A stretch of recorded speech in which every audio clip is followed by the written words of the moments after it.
तैमूर साहब को अटेंड करने के लिए 2-4 बहुत जरूरी बातें तुम्हें याद रखना होंगी। लिख लो। ज्यादा मुश्किल बातें तो नहीं है? नहीं।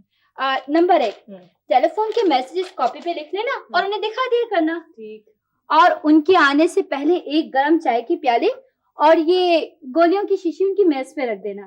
ठीक। बीमार हैं क्या? नहीं, टेंशन की वजह से खाते हैं। भाई जाहिर है, इतना गुस्सा जो करते हैं बीमार तो होंगे। और हाँ, तैमूर साहब चाहते हैं कि उनके आने से पहले खिड़कियां ज्यादा को खोल दी जाएं ताकि ताजा हवा आती रहे। ठीक है, मैं ये सब कर लूंगी। हाँ, काम कुछ ऐसा मुश्किल नहीं है। और वैसे भी 1 महीने के बाद मैं तो जा ही रही हूँ, फिर शायद ये जगह आप ही को संभालनी पड़े। काम वाम से मैं नहीं डरती, मुझे सिर्फ उनके गुस्से से बहुत डर लगता है। ईमान से लगता है 444 वोल्ट का करंट जो है ना उनके आसपास यूं दौड़ता रहता है। आपको तो चाहिए कि एक ये खोपड़ी और यूं हड्डियों वाला निशान ये दरवाजे पे लगा दो इधर प्लीज। वैसे ये इतने हाईली इन्फ्लेमेबल क्यों रहते हैं? इनकी प्रॉब्लम क्या है? उनको गुस्सा जरूर आता है, मगर तैमूर साहब दिल के बहुत अच्छे आदमी हैं।